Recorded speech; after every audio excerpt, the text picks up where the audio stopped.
সেই জিনিস যদি ফাঁসি কাটে ঝুলাই হয় তাহলে আইনে যেতে হবে না, মমতা ব্যানার্জিকে গাছের ডালে ফাঁসি দিয়ে ঝুলিয়ে দেওয়া উচিত, তাহলে বাংলা শান্তি হবে, তাছাড়া বাংলা শান্তি হবে না। আর ধর্ষণের ফাঁসি কি, তাকে আমাদেরকে দেখেছি রাবণ মা সীতাকে হরণ করেছিল, তার জন্যে সোনার লঙ্কা ছাড়খাড় হয়েছিল। আমরা দাপটে দেখেছি দুর্যোধন দুঃশাসন সেদিন দ্রৌপদীর বস্ত্র হরণ করেছিল, তাই জন্য কুরু বংশ ধ্বংস হয়েছিল। তারপরে আমরা দেখেছি 1849-60 সালে এই ইংরেজ সেই নীলকর সাহেবরা ক্ষেত্রমণিকে ধর্ষণ করেছিল, তার জন্য তাদের বাংলা থেকে যেতে হয়েছিল। কিন্তু দুর্ভাগ্যের বিষয় আমাদের এই পশ্চিমবাংলা তথা ভারতের যিনি ধর্ষণের বিপক্ষে থাকা উচিত যে দলের, সেই দলই সবসময় ধর্ষণকে মদত দিয়েছে।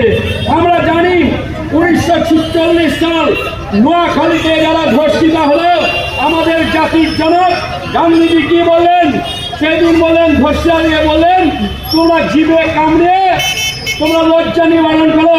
সেই দিন ওই পূর্বক যদি ওই ধর্ষিতাদের বিরুদ্ধে ডাইরেক্ট অ্যাকশন নিত তাহলে ভারতবর্ষের কোনো নারী ধর্ষণ হতো না। আজকে যারা অনেকেই বিজেপি ছাড়া অনেকে রাজনৈতিক দল ধর্ষণের পক্ষে নিয়েছে, আমি বলবো কংগ্রেস, সিপিএম, টিএমসি এদের ধর্ষণের পক্ষে নামার কোনো এখতিয়ার নাই। কংগ্রেসের সিপিএমের আমলে ধানতলা, বানতলা, সিঙ্গুর, নন্দীগ্রাম ধর্ষণ হয়েছে, সেদিন কিন্তু এরা সেভাবে রাস্তায় নামে নাই। আবার আমরা দেখেছি টিএমসি ব্যভিচারী টিএমসি নাটক করছে, খামটা নাচছে। যখন আমাদের ধর্ষণ হলো কামদুনিতে, যে মহিলাকে তখন তিনি চুপচাপ ছিলেন, তাই এরা আজকে নাটক করছে, কারণ এরা শেষ সীমানায় পৌঁছে গেছে, এদের যাবার সময় হয়েছে। আমরা দেখছি মাননীয় মুখ্যমন্ত্রী ফাঁসি চাই, বাস আমরা সমস্ত এখানকার যারা বসে আছি আমরা পকেট মার দিকে দেখেছি। একজন পকেট মার যখন চুরি করে তখন আরেকজন পকেট মারে ধর ধর। এই মমতা ব্যানার্জি হচ্ছে সেই জিনিস, যদি ফাঁসি কাটে ঝুলাই হয় তাহলে আইনে যেতে হবে না, মমতা ব্যানার্জিকে গাছের ডালে ফাঁসি দিয়ে ঝুলিয়ে দেওয়া উচিত, তাহলে বাংলা শান্তি হবে, তাছাড়া বাংলা শান্তি হবে না।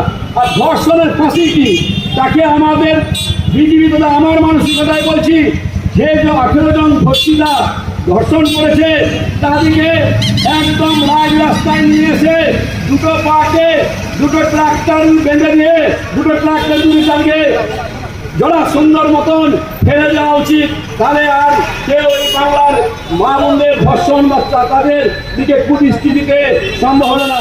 কিন্তু এবার বিজেপি এই মুখ্যমন্ত্রীকে শেষ দেখাতে গেলে, যতক্ষণ মুখ্যমন্ত্রী বাংলার এই গতিতে থাকবে তখন বাংলার নারীরা সুরক্ষিত নয়।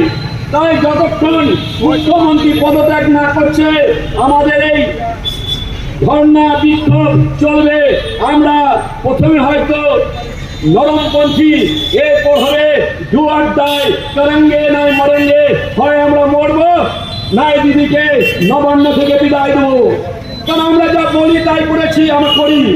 আমরা বলেছিলাম 370 ধারা বাতিল করবো, রাম জন্ম আমরা কাশ্মীর থেকে সব করেছি, তাই বলছি দিদি তোমার এবার যাবার সময় হয়েছে, তুমি যাবে, তোমাকে কেউ বাঁচাইতে পারবে না। আর দিদির মতন নির্লজ্জে ব্যয়হা ভারতবর্ষের কোনো নারী নাই। নির্লজ্জে ব্যয়হা না হলে সুপ্রিম কোর্টে 21 জন বড় বড় আইনজ্ঞকে দিয়েছেন যাতে বাংলার জনগণ রাস্তায় নামতে পারে, কিন্তু উনি জানেন না 18 থেকে 35 বছরের ছেলেরা এরা কিছু বলে না, যাদের কাছে জীবন মৃত্যু পায়ের মৃত্যু, তারা কাউকে ভয় করে না। তাই 27 তারিখ নবান্ন বিধান, তারপর দেখবেন অন্যান্য রাজ্যে স্টেটে অন্যান্য দেশে যেমন হচ্ছে ডায়াং লাঠি সেই বেরিয়ে সেই নেত্রীকে সেই দেশ থেকে পালাতে হচ্ছে। আমাদের মুখ্যমন্ত্রীকে দেখুন চলে যেতে হবে, কারণ বাংলার কোনো জায়গায় তাকে থাকতে দেবে না। আমি এইটুকু বলে আমার বক্তব্য শেষ করলাম। ভারত মাতা কি জয়, বন্দে মাতরম।